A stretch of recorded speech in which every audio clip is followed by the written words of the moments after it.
Have you looked at your blood pressure numbers recently and wish they were just lower? Maybe you're on medication or maybe you're trying to avoid it, but the goal is the same: getting those numbers down. Many of my patients ask me, "Doctor, can I really make a significant difference without just taking more pills?" The answer is a resounding yes. In fact, research shows that you can lower your systolic blood pressure by as much as 20 millimeter mercury or more through strategic natural changes. In this video, we're going to break down the 3 most powerful natural strategies you can combine to achieve that 20 millimeter mercury drop and truly take control of your heart health. Good morning and welcome to Heart and Health. I'm Dr. Ed, a cardiologist. Achieving a 20 millimeter mercury reduction is not a minor feat, it's a game changer.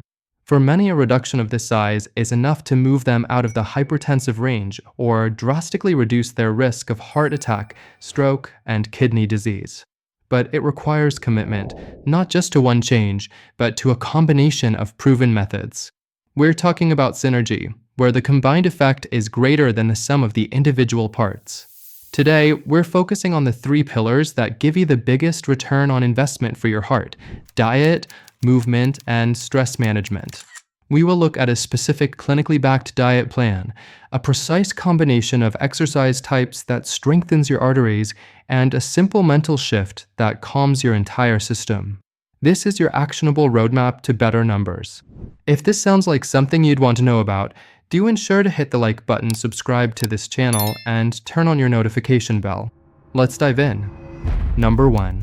Mastering the DASH diet. The most impactful change you can make immediately is to overhaul your eating habits. Specifically, I'm talking about the DASH diet, which stands for Dietary Approaches to Stop Hypertension. This isn't a fad diet. It's a clinically proven plan that can typically lower your blood pressure by 8 to 14 millimeter mercury all by itself. The core of the DASH diet is not just cutting salt, though that's part of it. It's about strategically boosting your intake of minerals that actively lower blood pressure: potassium, magnesium, and calcium.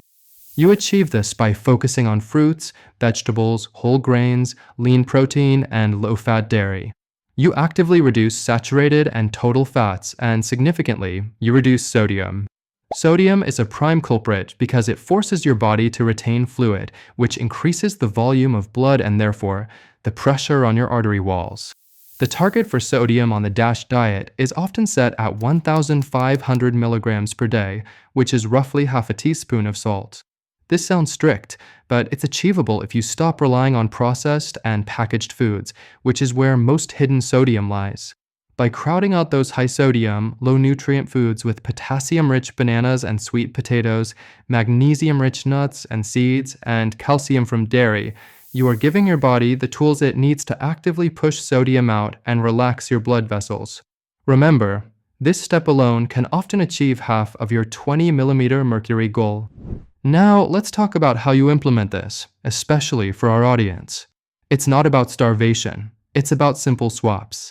Instead of starting your day with salty bacon, switch to oatmeal topped with potassium-rich berries. Instead of packaged snack crackers, grab a handful of raw unsalted almonds or walnuts for magnesium. The goal is to make every meal count towards your heart health. The beauty of the DASH diet is that it addresses multiple risk factors simultaneously.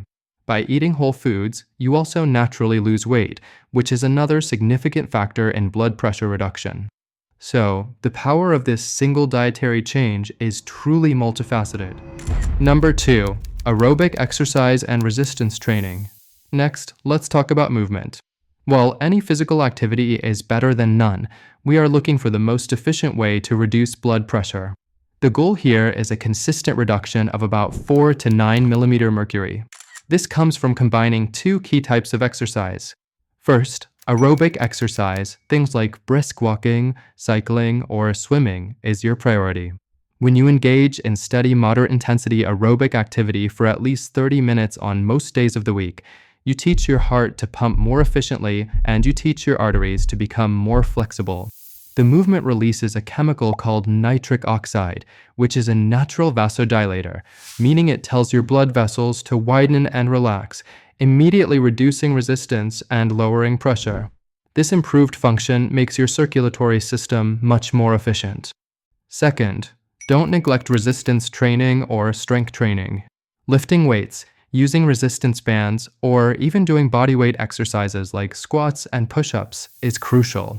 While blood pressure may momentarily spike while you lift, regular strength training helps build lean muscle mass, which helps improve your overall circulation and long-term blood pressure regulation.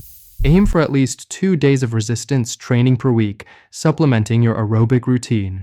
The synergy of continuous cardio and muscle-building strength work is a powerful, long-lasting antihypertensive. For our older audience, it is vital to emphasize the accessibility of this exercise. Aerobic exercise doesn't mean running a marathon. A brisk walk where you can still talk, but have to catch your breath a little is perfect. Consistency is far more important than intensity.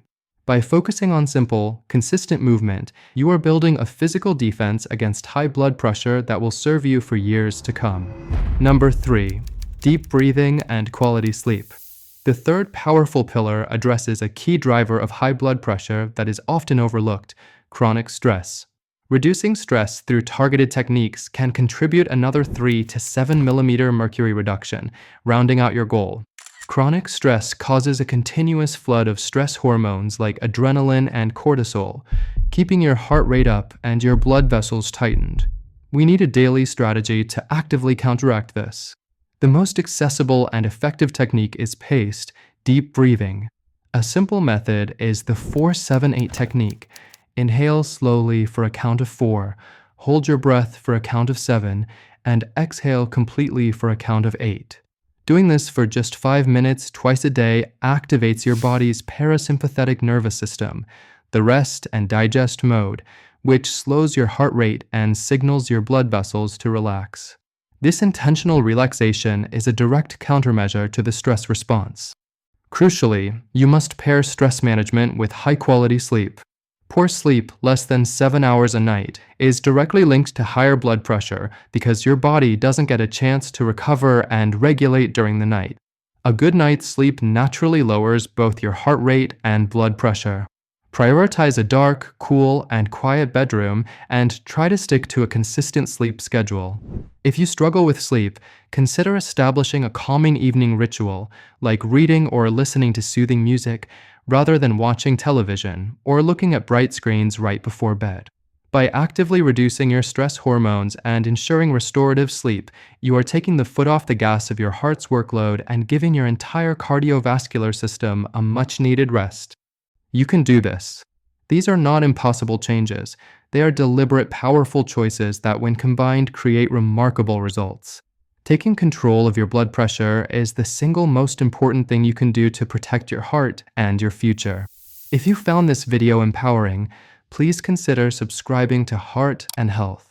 That red button helps this vital information reach more people who need it. I'd love to hear from you. Which of these 3 pillars are you going to focus on first? Let me know in the comments below. Thank you so much for watching, and as always, take care of your heart.